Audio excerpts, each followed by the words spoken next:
Welcome to the Tarryn Reeves Show, the podcast for elite entrepreneurs, visionary leaders, and high-impact CEOs who are ready to grow their brand, amplify their message, and build a legacy. I'm your host, Tarryn Reeves, multiple international best-selling author, publishing strategist, and founder of Automatic Authority Publishing and Press House. Each week, we dive into powerful conversations with trailblazing entrepreneurs and changemakers who are using storytelling to scale their business and impact. So grab your favorite drink, settle in, and get ready for a dose of inspiration, strategy, and the truth behind what it really takes to turn your wisdom into wealth. Today, we're kicking off another episode with the amazing Amy Pease, who spent 25 years in the restaurant industry, rising through the ranks to become a district training specialist and general manager. But after years of dedication, she made a bold decision, leaving it all behind to support her husband's family auto body shop. That leap allowed her to retire at just 44 and finally pursue her true passions. Today, Amy is a transformational coach helping individuals recognize manipulation, mental abuse, and toxicity to reclaim their self-worth and turn their pain into purpose. Through her work, she empowers others to step into a driven, passionate, and fulfilling life. Amy, welcome to the Tarryn Reeves Show. Thank you so much. I'm excited to be here. I'm excited to have you. And as I was just joking before we pressed record, it's only 7 a.m. here at the time of recording on a Saturday morning. Oh, So we're jumping into all the heavy stuff to start the weekend. I know. I love talking these really deep things because I think it's a lot of people struggle with them. So let's talk about how you went from being in an auto body shop to teaching people and breaking free from control and manipulation. What was the journey like? Because that's quite a leap.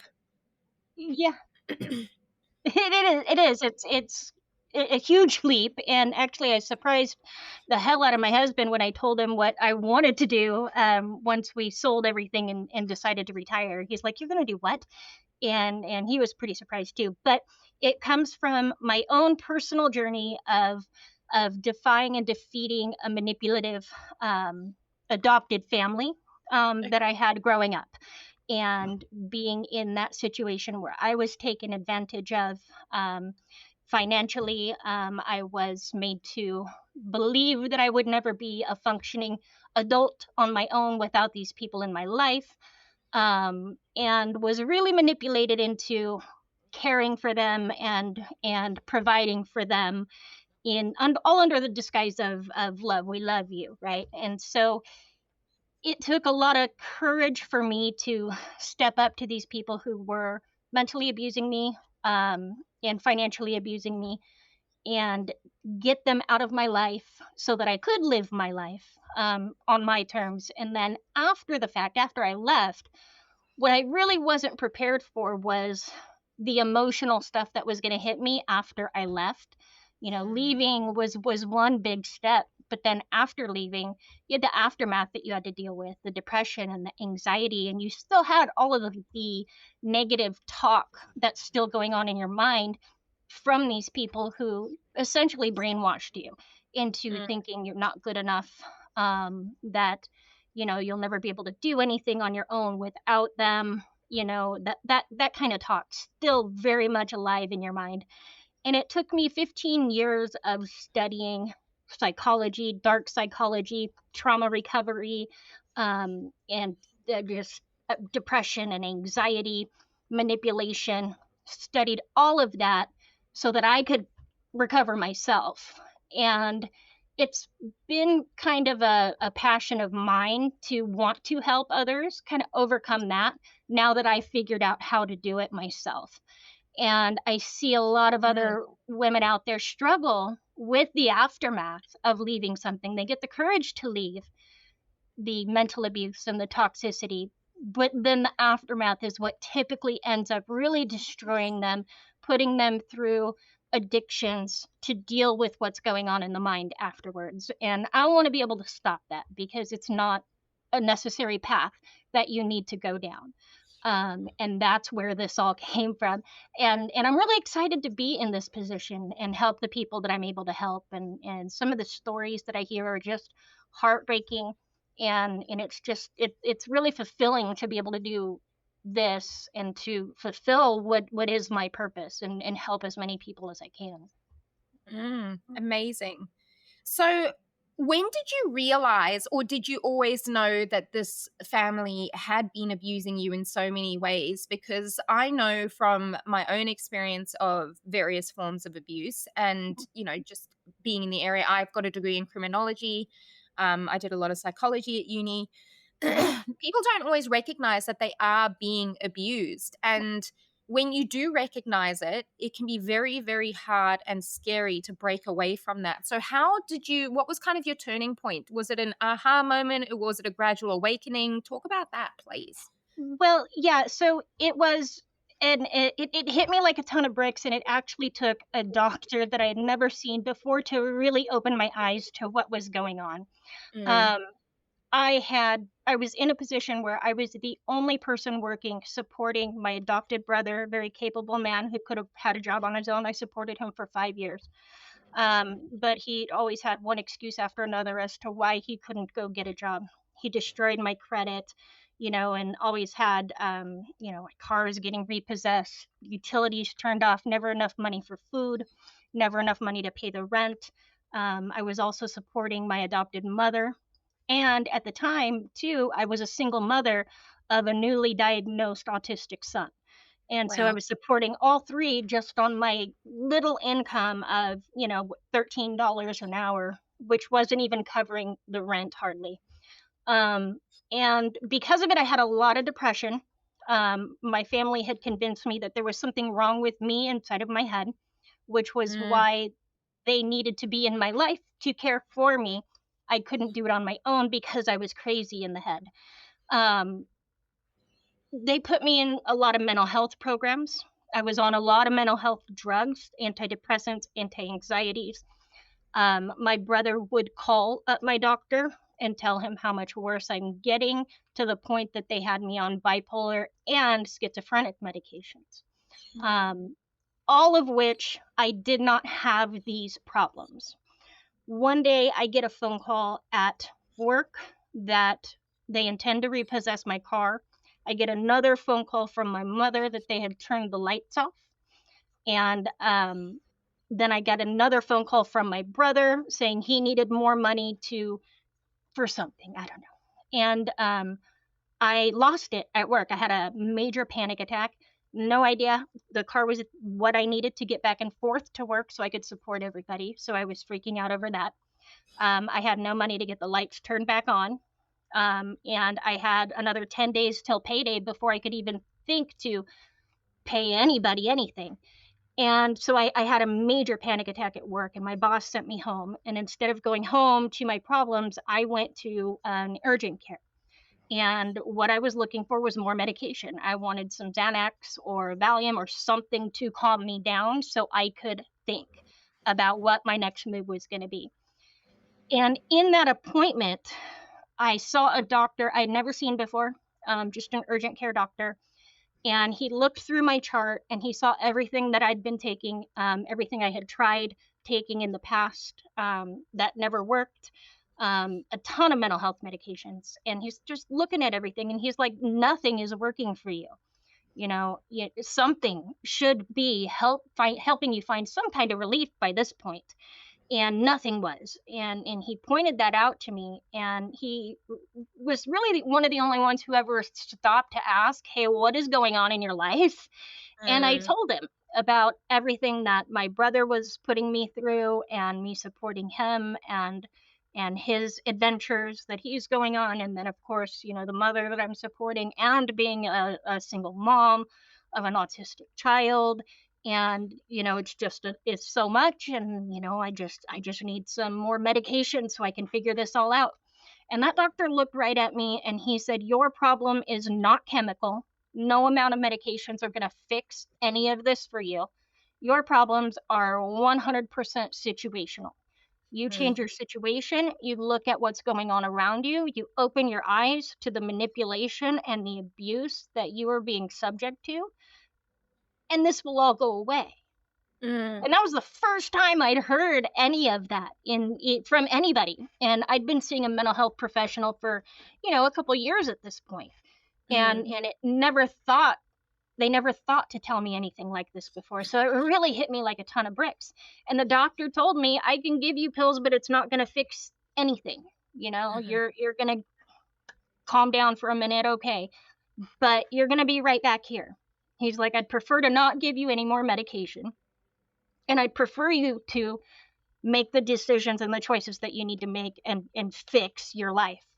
And I went home without medication. I went home with a lot to think about, and I started paying attention to what was going on and what everybody was doing to me, and the fact that these two able-bodied adults were not willing to step in and help financially, go get a job or anything. Destroying my credit, and then also, keeping me under this control of the mental health thing. So it was a form of control they had over me, so that I would keep, providing for them and supporting them. And it was roughly 6 months after that visit that I finally got the nerve to leave. Mm. I left everybody. I took my son. I found an apartment. I had lost my job before, so at this time I didn't have a job. So I'd left, had the apartment.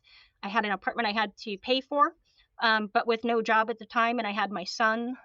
We moved a couple towns over so I could be far enough away from everybody, and I just cut them off and started over with my son. And I ended up getting a job as a waitress.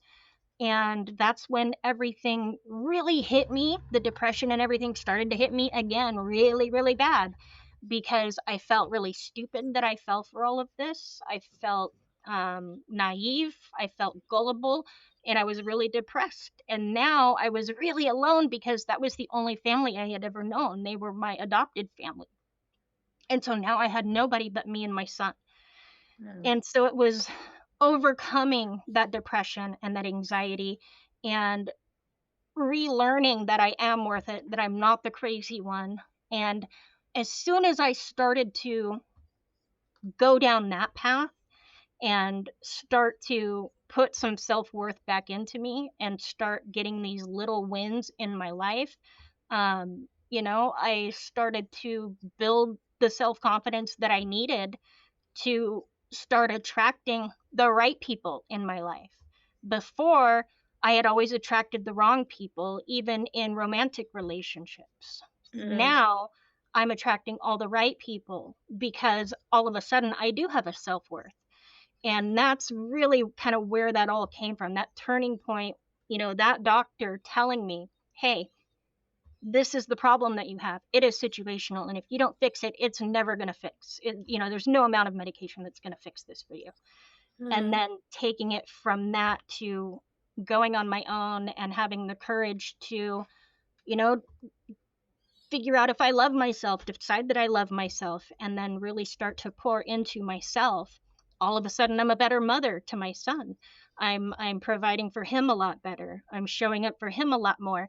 And so it had this huge snowball effect, just from that doctor giving me that one bit of information, that that bomb that he dropped on me that day. It was, the best thing that really ever happened. Yeah.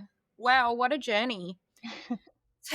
Thank God for that one doctor. And Yeah. there are people out there who are willing to help, but unfortunately, Oh, in my experience and from the sound of it, yours, you really just become a number in these big yep, systems, and they just kind of put a quick fix on it and absolutely. turning you out, which is why we need people like you and that amazing doctor to kind of go, hey, Mhm, like this is the problem, let's fix it. I mhm. had a similar experience back in my early 20s, and it took one doctor who just looked at me and she said, Tarryn, this is the cold hard truth. And I went, no, that's not it. And eventually we Yep, got yep. there.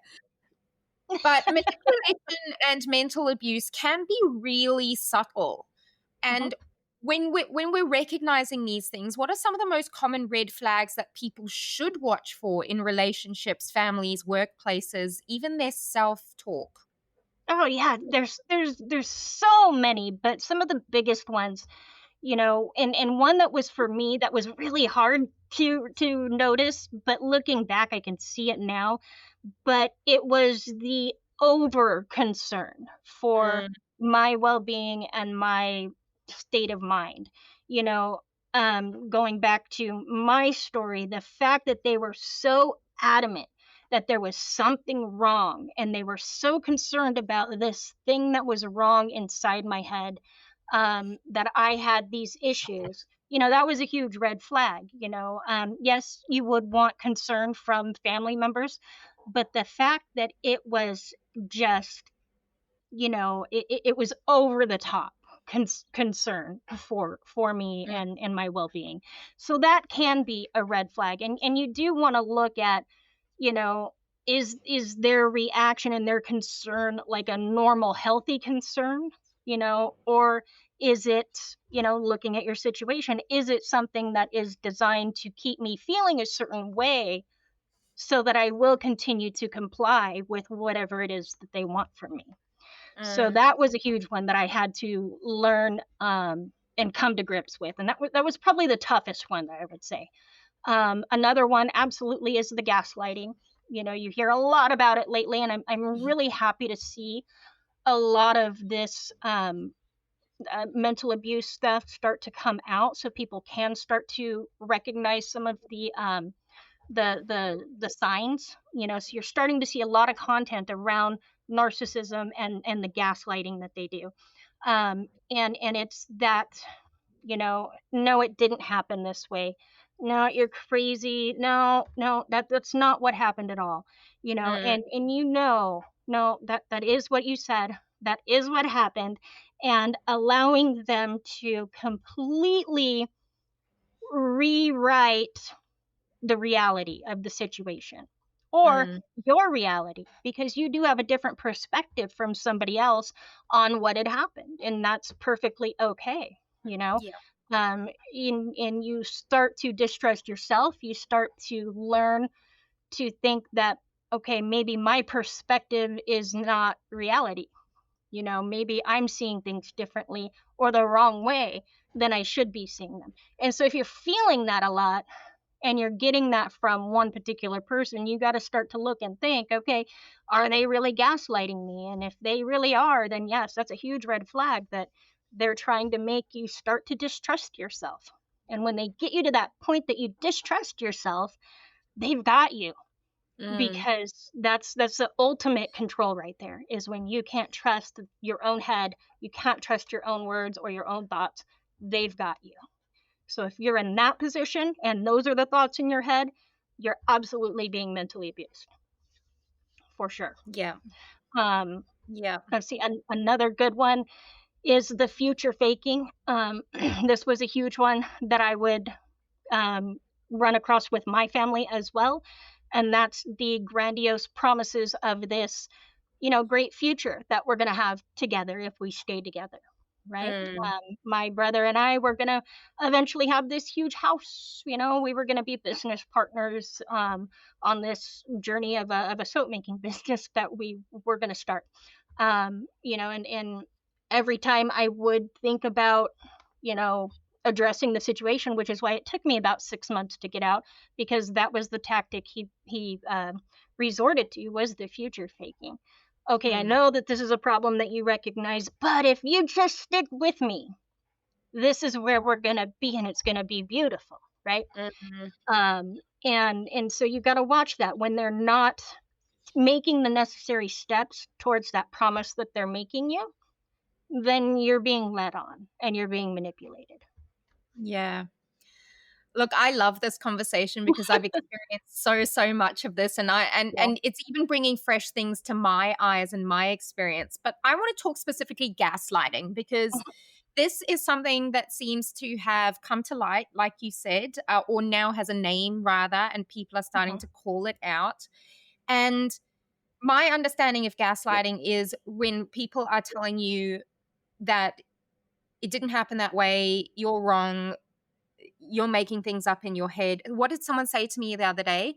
He said, you get these stories in your head that just aren't true. And I was like, pretty sure that's not accurate. Right? But you're Right? right. It does cause you, those subtle comments Mhm, from people who are supposed to love you and be very close to you, often the people you trust the most, mhm, can really cause you to question yourself. And I mean, let's paint the perfect scenario. You're a human, you're getting about your glorious life. You still have the inner critic. mhm. That little voice in your head is always questioning, and it's Yep. the ego. It's designed to keep us safe, all of the things. It's very, very reptilian in that way, Mhm, designed for survival. But everybody has it, no matter how rich, poor, doesn't matter the color of your skin, how mhm. successful you are. Everybody has that. And when somebody is being gaslit by the people that trust them, it can really amp up that voice so it becomes really, really loud and overruling. What is your explanation of gaslighting? And how can somebody reclaim their power in the situation Mhm. when they're being gaslit? Yeah, so basically when you are being gaslit, you just said it perfectly, it is when somebody is trying to make you distrust what you saw with your own eyes, what you heard with your own ears, or what you even felt, Yeah. emotionally, right? They'll And gaslight you that's a big into, one, right? The yeah. feelings. Because feelings are yours and it is your truth. Yep, absolutely. And we tell ourselves, through other people, trying to point it out to us or gaslight us into thinking that maybe we shouldn't be angry or we shouldn't be Mm, upset. Um, you know, uh, and they do. They want to be able to control how you perceive the situation, how mm, you see it, how you hear it, how you even feel about it, right? They want to control that. And so many abusers use this tactic, essayers, um, you know, DV abusers, mental abusers, they all use that same tactic because they have to get you to distrust yourself. yeah. So when you start feeling that something is wrong or off and that instinct starts to kick in, okay, they want you to distrust that and trust their reality instead. And that's where they are going to get the ultimate control over you. Mm, Oh, and, mm, and, and that's just where it is. That's the plain truth of gaslighting. And there can be so many different layers to it, and it's all going to be in the situation that you're in. But in the moment, I don't let people do that to me. I let them know, no, you're wrong. This is what happened. mm, This is what you said, and if we agree to disagree, we're going to go separate ways, but they know they're not going to get me to back off on what I know happened, right? mm. And so that's a skill that I've developed over time, Yes. especially being a boss. I'll get employees when I used to be in the restaurant tell me, well, no, that's not what happened. Well, no, this is exactly what had happened. I was there, I saw it, and they would try to gaslight me as an employer, to get out of trouble, right? And Mm, so in the moment, you definitely hold your ground. No, this is what I saw. You trust what you saw. I trust my vision. I trust my ears. I know what I heard. And you trust your feelings as a true, valid experience. And as long as you have that boundary that nobody is going to change that perspective at all because they don't know. They're not inside of me. They don't mm, see what I see. They don't hear what I hear. They don't feel what I feel. So, how would they absolutely know, you know, my situation is off from what they happen to see. And so I yeah. don't let it happen. And I stop it right then and there. And Mm, that takes some courage that you kind of have to work up and build in yourself. You have to be willing to have that boundary. And when you are setting those boundaries, they got to come from that place of self love. Because if you set a boundary, it's not out of self love or self preservation, you're not going to uphold it. You're going to, you know, you're going to back off because you don't want to have that confrontation. Well, what if they get mad because I won't believe what they're telling me, or I won't let them gaslight me?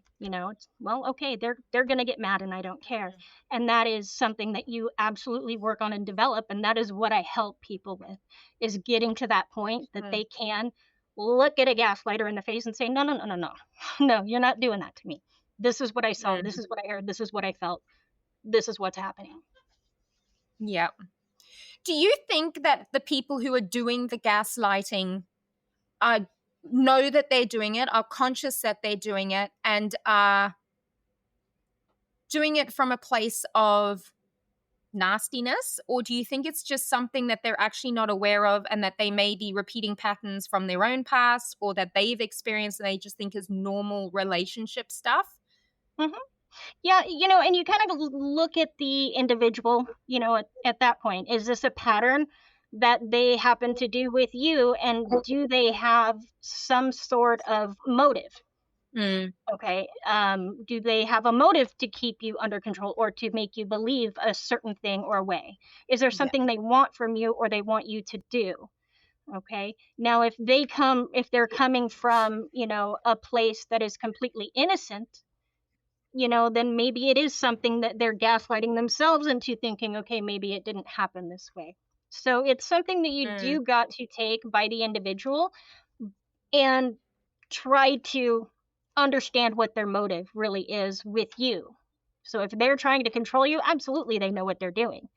Narcissistic people, um, psychopaths, sociopaths, they know what they're doing and they're very, very good at it. mm, But if you've got somebody who's just had a lot of trauma, okay, and they're dealing with their own stuff, that would come out and you would be able to pick up on that too. yeah. Because chances are they're not trying to manipulate you into doing something that you don't necessarily want to do or control you in one way or another. Mm, yeah. So once someone has had the courage to leave an abusive situation, like you did, Mhm, what steps can they start to take to rebuild their self-worth and confidence? Because it can be really, really scary when you step out into a new situation. And, being a single mom myself, when you leave and you start that, it can be the most terrifying thing. Not even if you're a mom, like it's just terrifying, full stop. How can somebody kind of stop and go, this is where I start and take one small step at a time? mhm. Number one thing you got to do is educate yourself. Okay. Hmm. You got to read books. Now we have the internet. I didn't have that back then. So I read a lot of books. I was at the library a lot. That's where I had to understand what had happened to me. I had to understand the manipulation. I had to understand the lies. I had to understand mental abuse and dark psychology. It led me down a path of studying ancient warfare tactics as well, because it all tied in together into the strategy of manipulation. And so I had to understand that. Mm, So that's a big piece. Educate yourself on the whole subject and what had happened. The next piece, get yourself out there a little bit at a time and start to, allow yourself to live again. Don't stay at home, and with the shutters closed and keep yourself closed off. That's the worst thing you can do. If you have to force yourself out, even if it's just for a little bit. And these yeah. are things you're going to have to force yourself into in the beginning because you're not going to feel like doing it because your mind is telling you something else. So you've got to have the willpower to tell your mind, no, we're not going there, because you are Mm, brainwashed. You're brainwashed into feeling a certain way and acting a certain way and wanting to be a certain way. And yeah. you got to consciously say, no, we're not going there. We're not doing that. I'm going to go out to the park. I'm going to go out to this music show or whatever it is that interests you. But get out there and start to live a little bit. And you'll start to have Mm, those good times again. When you start having those good times again, you start building up your confidence. You start building up, the right chemicals that you're feeling better again. And then you'll start to meet the right people that you need to meet that's going to help you along this journey too. So you can't do it by yourself. You're going to have to make those connections with other people and have that human connection with somebody who's not toxic.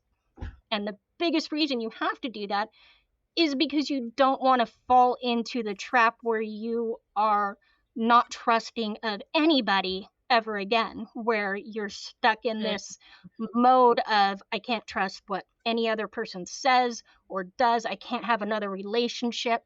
You become very bitter in that case, and everything Mm. becomes so much worse.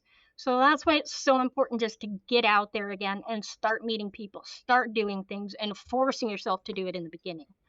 An exercise that I like to do with a lot of my clients is the soul searching exercise, where I tell them to take a weekend that they have off, and the whole weekend is just about doing whatever their soul tells them to do, their intuition tells them to do, whatever they want to do impulsively. Just go and do it, in the moment. Mm. Don't say, okay, I'm going to go do it in 5 minutes. It's okay. I'm washing dishes. You know what? I feel like I want to go for a walk. Yeah, stop washing dishes and you go for that walk right now.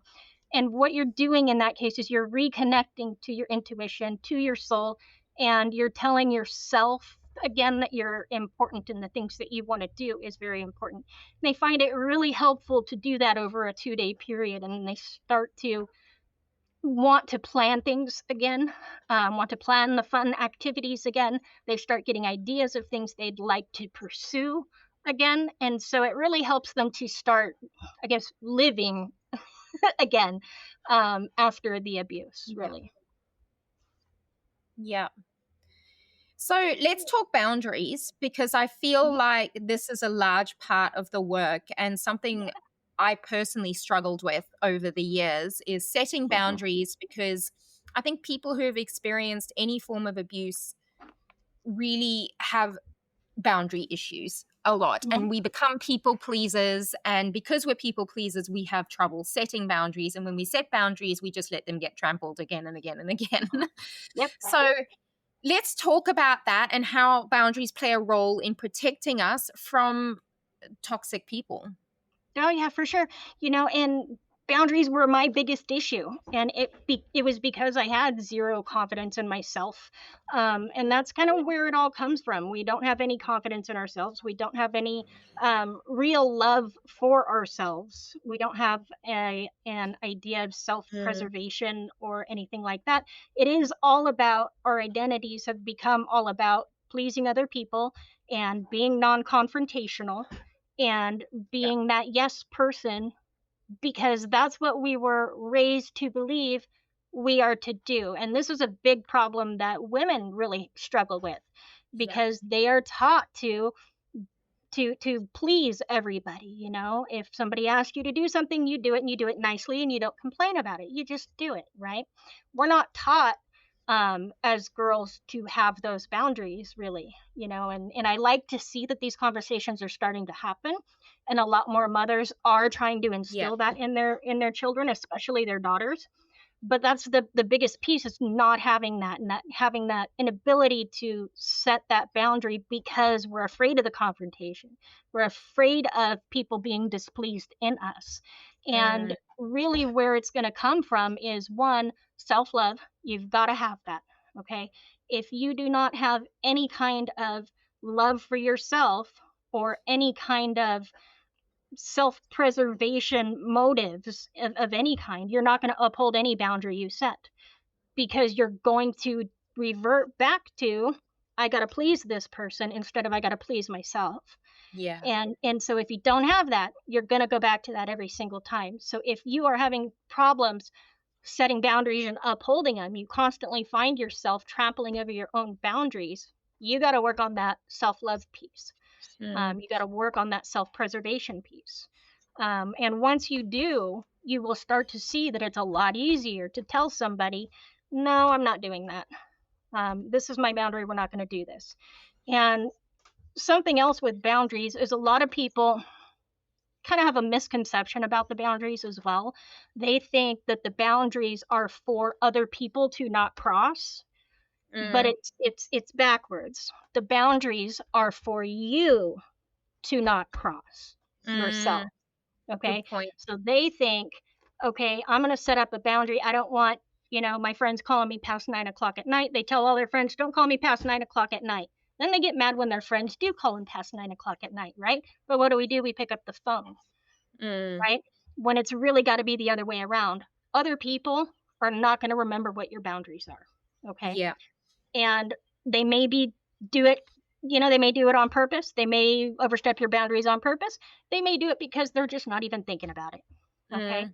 But if we don't have, it within us to not answer that phone after 9 o'clock, then we're the ones that are not upholding our boundaries, right? And Yeah. so we got to reframe the boundaries that way, as it is something for me to uphold, not something for somebody else not to cross, because people are Mm. going to try.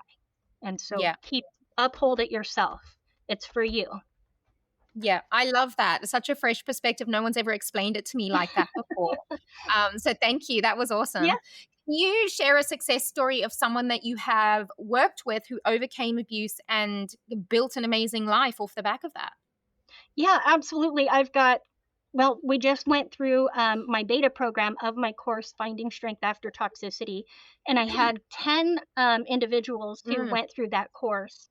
And I've got 3 of them who are ready to go on to my next course. The rest of them, they're still working through a lot of their stuff, but they're ready to Mhm. go on to part 2 of this course and really get over like the last hump. But they've come to a lot of the realizations of it's all about me and what I want to do with my life. The strength is within me and it always has been. I just didn't know how to tap into it, but they learned how to tap into it in that course. And so now what they're able to do, one, uphold the boundary, two, love themselves and realize they're perfect just the way that they are. And they're starting to have a love affair with themselves, and I got a call from one of my old clients the other day. It was a really, really funny call. She's all, Amy, I finally listened to your advice and I just quit trying to control like every little piece of my life and started to just started to back off a little bit. And I met the most amazing man for the first time, and he's so sweet. And I think he's the one. And she was just so Beautiful. giddy and happy that for the first time she met somebody who wasn't toxic, that opened the door for her, was a gentleman. And it was all because she let you know the guard kind of down, from the abuse, and allowed somebody to get to know her kind of on an emotional level, where she had been so guarded from the abuse. And Yeah. so her relationships had always suffered because of that. She had so many trust issues. And so now she's equipped with the knowledge of noticing when the manipulation is coming, the gaslight. She has all of that information. She's studied the mental abuse and what it looks like. She studied the manipulation tactics that we went over in the course. So she knows what it looks like. She is confident now, and this is where the education really helps. She's Yeah. confident in herself that she's going to recognize when it's coming, if it's coming, and she Mm. can see it in a person long before this person can perpetuate it on her, because she's educated herself. And Yeah. so now she can trust herself that she's going to make the right decision in the people that she allows in her life. And it showed in, this new relationship that she has. And they've been going pretty strong for a little while now. So I'm real excited for her. Oh, that's beautiful. I'm excited for her. Long live chivalry, a man who opens the door. Yes, please. I know, right?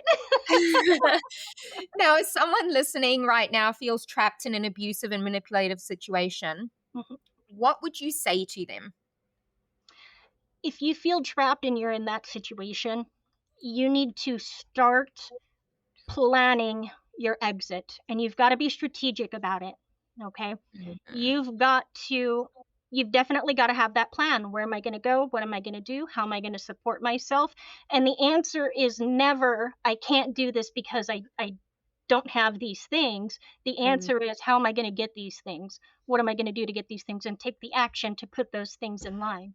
Okay. Yeah. um Another thing that a lot of people end up letting themselves get hung up on is they're afraid of what maybe this other person is going to do when they Mm. do leave, and have a plan for that too. Plan for the worst, hope for the best, but Yeah. what you're going to do if this person reacts in worst case scenario, right? How are we going to handle a situation like that? Because you never know how they're going to react, right? Mm. And so it's definitely all about planning. and strategy and learning how to outsmart them at their own game. That's ultimately the biggest key. Figure out the game they're playing with you, learn their rules, play the Mm, game, and defeat them at it. And that's where the whole strategy behind the manipulation comes in.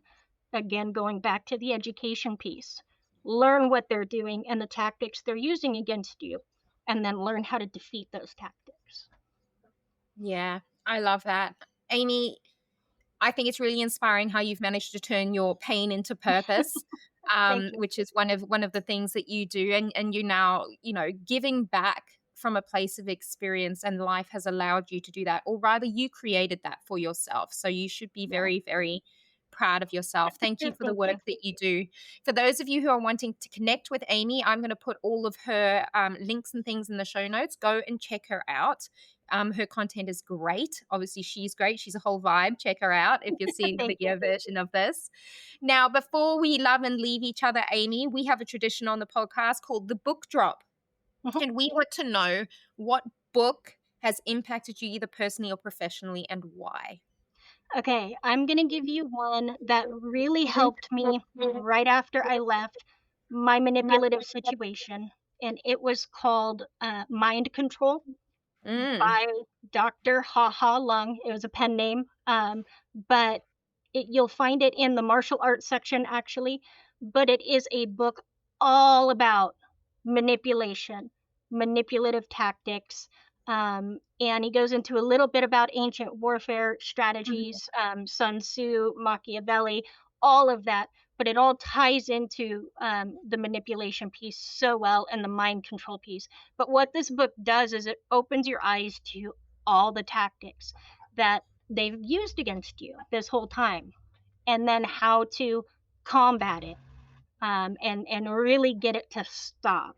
Not in any kind of fluffy way. It's not any kind of a fluffy book. It's not a book to make you feel good. It is straight tactical strategy because yeah. that's what you need when you're dealing with somebody like this. So that's what Mm, I love about this book. Helped a lot in the beginning when I was trying to overcome everything in my head.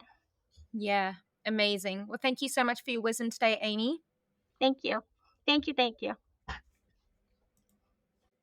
Thanks for tuning in to the Tarryn Reeves Show. If today's episode lit a fire in you, share it with someone who needs to hear it. And don't forget to subscribe so you never miss a story that could transform your business.